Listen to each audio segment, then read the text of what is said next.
So, in the last video we got a lot done, and in this video we've collected a lot of dust. Let me show you what I mean. So, since the last video, my workbench is an absolute mess. I kind of just put everything there, but you might notice a few things here. We've got the back plate on, and I ordered some new wall mounts because we needed this to figure out the power supply. Previously, I don't think I really talked about power supply, but let's go ahead and start here and catch you guys up. This is a small form 1100 watt Coolmaster power supply with a 12 volt high power rail for a dedicated graphics card, which is actually going to work a lot better for this build. So I went ahead from Cable Master, and at the time we were going to use the 3080 Ti and just stick with that, but little teaser, we will be going with the 4090. So I do have to order another cable mod cable for that. We are actually waiting on the EK water block. Yes, I still went with EK despite everything, blah blah blah, who cares. I want the whole build to match, so I ordered the water block for that. That should be here this week, but we've got plenty to still continue on, and the big goal that we want to get going today is we need to get this power supply. We need to get these arms on first, which I've already kind of mocked up. They're going to end up going on these center holes here. Once those get on there, we're going to mock up where we're going to mount this power supply, and then I'm going to work on the cable runs and the cable controllers, everything that we actually need that needs to be behind this panel, and then everything that needs to plug into the power supply itself. And then we are going to cut away this grill here, which will allow us to run our cables into the cable. I'm not going to go ahead and turn the case around because it's heavy, but we currently do have everything mounted up as I was test fitting before. So we're going to take everything off the mount. We also do have, whoops, sorry.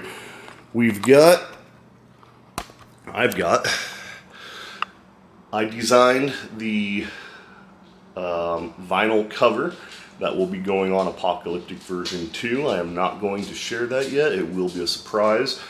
I don't believe we'll get to it in this video because it's supposed to be the last thing that goes on before I start to actually mount everything to the front where it's going to live for the final time. So we're going to just continue mocking up where all of our cables need to go and where everything needs to go. And that's our goal for today. But first, let's clean up this mess and then we'll get started.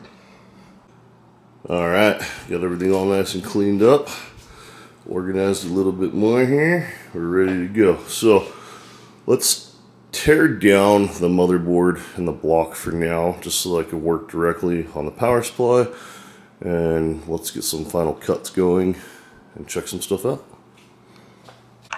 Alright, so next day, kind of got busy doing a bunch of stuff, but anyways, I digress.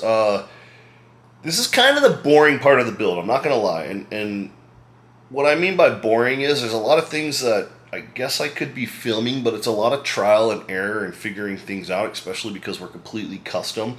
But what I went ahead and started doing was I started taking out the fans. I started getting them together. We went with the Lee version 2s. These are not the new mirrorless infinity ones. I thought about upgrading to those, but funny enough, quick little story on that. The diameter of the center motor is a little bit larger, so the CFM is actually worse for rads. I watched a couple of review videos on them. They do look nicer in my opinion, but you know what? I'm not a big RGB whore with this stuff, so I think just having the strips down the side is going to be nice. And then since they're obviously, I'm doing a push-pull configuration, so we've got 6 fans, 3 on the front, 3 on the rear. And then since I can do the daisy chaining, that will be 1 chain. So there'll be 2 channels. Each rad will be separate, so I could do like some kind of cool effect where, you know, the lights are going around like this and then they're going the opposite way on the other side, whatever. So I took inventory of kind of where I was with that, and at the time I wasn't sure if I was going to need a controller. And I kind of did some more deep dive research, and it seems like I'm really going to need the Lee controller because it just works specifically with their Connect software. So I won't be using the ROG provided controller. This is a nice one though because it does have 6 fan connectors. but technically I don't know what the actual wattage for one channel would be. So if I was to chain these, I think 3 of these together is, I believe it's 0.5 of an amp. From my research, I forgot what the actual, I was trying to think of the draw on these. So I think 6 of them together in a chain is a full amp, and not all, geez, I'm like holding, whoa, you don't want that. I'm like holding that. I'm gonna put this right here, at least a little bit better so I can just talk. So yeah, I don't know if each one of these PWM channels would do that. And I originally, if I was gonna use this, I'll show you real quick, but if I was gonna do it, just 3 of these, and then you put the connector at the end here, you would have your one connector for your LEDs, RGB, and then you'd have your PWM, right? So technically I could have used one channel on here for 3, and then on the back side there's 3 more fans. That would have been a second channel, and then on the second radiator on the other side, it would be 2 more channels. So I'd use 4 channels on this one controller, which that should be fine. My concern is whether or not the Lee software would actually detect their fans through this controller. And from what I'm understanding from most people that are talking about this, that's a, whoa, why do I keep doing that? That's a no. It won't detect it. So I ordered the Lee controller, so I'm not going to use this controller, which is cool. I've got a spare. I could probably find some other use for this. Furthermore, I needed to figure out what other RGB channels did I need for the build. So basically, long story short, we're in the phase where I'm trying to figure out what components outside of the front components on the motherboard itself and the block, the fans, the radiators, like those are the hard components necessary, right? And we've got everything mainly on the front. But what other components do I have that need to be connected to anything or rely on some other device such as a RGB controller or a fan controller? Long story short, I'm actually really happy. Not a lot. This build is a lot more simplistic than that build was because I've got a lot more going on because of, let's see, now I want to zoom in. We've got the fan, whoa, we got the fan controller right there on the bottom. And that fan controller actually controls the pump. It controls my, it controls my heat mapping. So I've got sensors in the rad. I've got an in and out sensor, and based on those temps, it can speed up or slow down the fans itself. I'm going everything through the motherboard this time. I'm not sure how I'm going to like that. I might not like it, and it might turn out to be complete trash. And if it does, I'll revamp and rewire everything and maybe go back to like the Argo fan controller, which is what I'm currently running on that thing right there. And by that time, I would be able to decommission that. I could take that one instead of having to get the new one, but they do have a version 6, blah, blah, blah. Anyways, there's a lot that goes into planning what's happening. So long story short, I've been sitting here working on the cabling and what we're going to actually need. And as you can see, I'm basically just running the cables through here. I'm going to probably bend this guy back and out of the way a little bit so these cables can kind of turn or come straight out, because what's going to happen is when I have that back plate on, I'll need to just run them. So instead of cutting out that whole piece that we talked about initially here, I'm going to actually just mark where about this needs to be. And then what I'm going to do is I am going to just use a Dremel. And somewhere around here, I've got these cool, let's see if I can pull it out here. All right, cool. I've got these cool grommets that I ordered. So I'm basically just going to measure these up, and I'm going to probably put a couple like this, maybe just 3.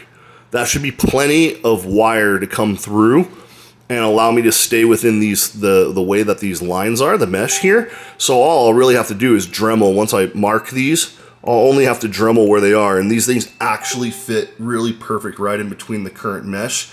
So I should get pretty lucky, and it should be pretty easy to do this, and then get these guys seated in here. Further, as I was sitting here working on all this, I'm kind of thinking, how the hell, like, obviously, let's see if I can let me get a stand. All right, now that I've got a tripod set up, I can kind of show you guys. So with the block being clear and see-through, the plan is that I had made a custom background for this. So all these holes and everything's gonna end up getting covered up. So, however, so I'm looking at all this, and as I'm sitting here, I'm like, well, I don't want this big, ugly, just see-through, and I don't want to see the back of that mesh. So I was sitting here thinking about it, and I'm like, wow, well, I can cover the back plate, the block, and put black on here, but then it's like, okay, well, if I do that, I'm going to take away from the design that I made back here, and while the design won't be complete because the motherboard's going to cover most of it, at least with this, you would see that there's something more aesthetically pleasing behind here. So one of the things is when you put a vinyl cover on, you've got this empty space, so essentially what would happen is if I push in on it, you're going to see a divot. So as I was thinking about it, and I just went to go run an errand, I'm thinking what I'll do is because it seems like I can get away with running all my cables right through this hole right here. So this worked out perfectly. The spacing is perfect with these, with the height that I'm going with on this. So I'm thinking if I'm going to get a, can't think, Chris, can't think. I'm going to get some, let me put me in here so it seems like I'm actually talking and you guys just don't hear. Cardboard box, okay? I'm going to get a cardboard box. I'm going to cut it to a dimension of this size, right? And then I'm basically going to take that, and I'm going to bring it down to my machine shop and get a super thin piece of aluminum cut out that I can then just probably, for the hell of it, I'll probably make it just big enough to come over the top right here, maybe one here, and maybe I'll have to figure out the pump design, so I'm going to have to figure that out a little bit because the pump does recess back in here. So if anything, I'll stop the aluminum. What I'm going to do is I'm going to put this back up here, and then I'll get the cardboard, put it on the back, kind of see where we're at. I already know the measurement. This is about right for the block height right here, and then whatever the graphics card ends up being, I'll just have to adjust with fittings and things of that nature, or the bend. So I'm not too concerned with that, but I know these guys for sure will be parallel to each other, and they'll run completely parallel. And in fact, I'm probably just going to do 90s right off here. I'm going to tell you that right now with the fittings. I just think it will look a little cleaner. I could tell you right now there's a spacing here compared to the spacing here. So I'll have to run like a slight offset adapter on this guy right here to line up with this guy. Either way, it's going to look bitchin'. Long story short, once I figure that back template out and then where the cables will be, I'll basically just leave a gap here, and I'll put this aluminum piece on, and I'll bolt it to it. This way I can remove it in service if I have to. I was thinking about gluing it on or something like that, but that's kind of, honestly, I think that's stupid. So I'll probably just tap it in a couple places. Doesn't need to be on there crazy, but what that will allow me to do now is when I put that vinyl on the back, it will have somewhere hard to actually sit, and then I could just X-cut the vinyl and wrap it behind. So really these black wires will probably just fill it in. It'll just be a black void. You wouldn't even see it. And then with the rubber grommet in the back too, that's going to obviously give the perception of it being a black background. So that's what I've been working on. I don't have a whole lot to show for. I do actually have an update on all my lovely fittings from EK that I had ordered. So I ordered all these fittings, right?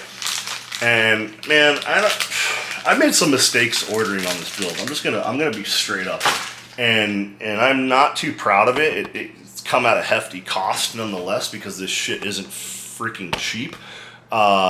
So I'm paying for it, but these freaking fittings right here are, I thought I ordered 90s, and no. Yeah, you can see right through them. How about that? So these are T fittings. I ordered 14 T fittings. I don't need 14 T fittings. I think at the time when I was thinking about doing like something with the graphics card, I needed like 4. I don't know how the F14 got on there, but I was on the computer doing some research on this order, and your boy just literally spaced out. I think I thought they were 90s. I didn't read. It's totally my fault again. So yeah, So now I'm going back through EK's website and I am ordering fittings that I need. I'm grabbing a couple extra things. So I've got a shitload of T-fittings. So if anybody sees this video and you guys need some T-fittings from EK, they are the nickel T-fittings.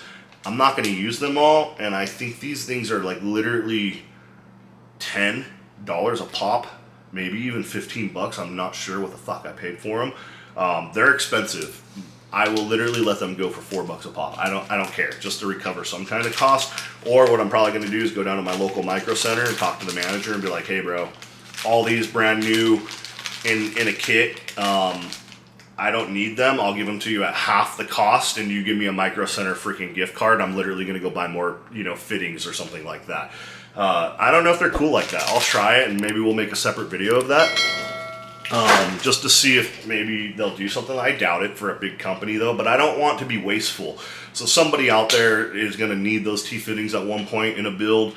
Probably not 14 of them. So it would be cool to be able to get on board with a store. So if you work with a store or anything like that, you come across this video, you hear this long rant, and maybe I'm still holding on to them a few years later because I'm not going to put them in the trash. That's ridiculous. Those are machined parts, and that's super wasteful. So I'll post them up, something. We'll figure it out. I'm not concerned. It is what it is. I got to eat that.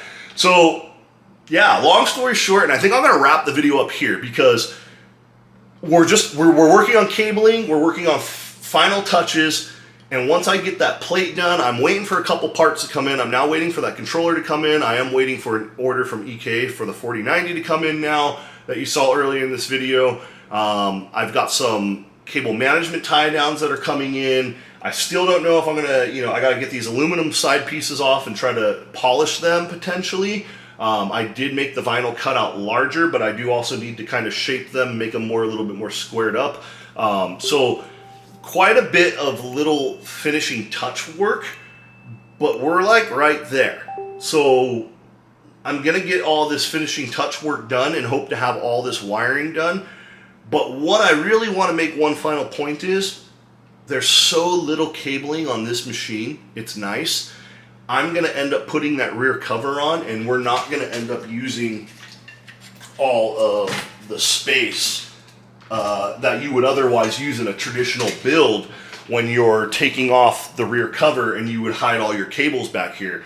Because I'm wall mounting and because of the nature of this particular build, I'm going to run the power supply on the outside of the case. I have nowhere else to put it. I want to use the sturdiness of that back plate to tighten up and give more stability to this and the wall mount when it's up there as well. So that's another reason. And then all I'm really going to have is a fan controller. So between the power supply potentially sitting somewhere right here, which I went with a small ITX power supply. This is 1100 watt. It's a tiny little guy. So he'll be able to sit up right here. And then you're going to have a fan controller controlling 2 channels and all the power. So what I'll end up probably doing is, if I get that aluminum plate back there, depending, if I have these little cutouts here, I may decide to cut out the bottom right here so I can use it as like a cable tie down zone, since the bottom will be all covered anyways, or the top, whichever. Because of that aluminum plate that would be back here in the first place, kind of masking or hiding stuff. So this way I can just have a single compartment of where I can tie down longer cables. Because there's some cables I'm just not going to be able to do with, like this is the stock power cable right here, and you can see that this is probably going to run pretty, get my big ass arm out of there, pretty true to length right there. And then, otherwise I've got I could probably find a cable for this, but ASUS provided a 3-way split ARGB cable. But look at the length on this. Yeah, thank you. And I could probably find a solution for something like that, but I'm gonna have to coil most of this up. I'm not gonna need most of it. I just need it to go where I need it to go, and then we'll be done. So simple things like that, really. I'm not gonna have a whole lot of cable management.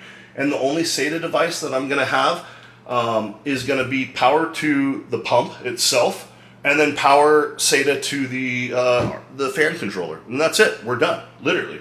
2 SATA cables, so that's the only SATA devices we're running, and then everything else goes to the motherboard from there. Everything. It's such a simple build. So anyways, yeah, that's it for today. I know it was a lot of talking and not really a lot of showing of stuff.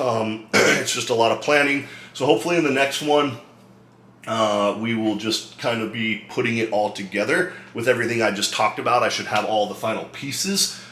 And then, yeah, we're getting close. I would say, other than anything I need to order fittings-wise, when we come down to actually tubing, we maybe have 2 more videos left, at best. Alright guys, appreciate it. Subscribe to me, like this, comment, tell me what an idiot I am. If you don't like it, you know, if you're still here, cool, thank you.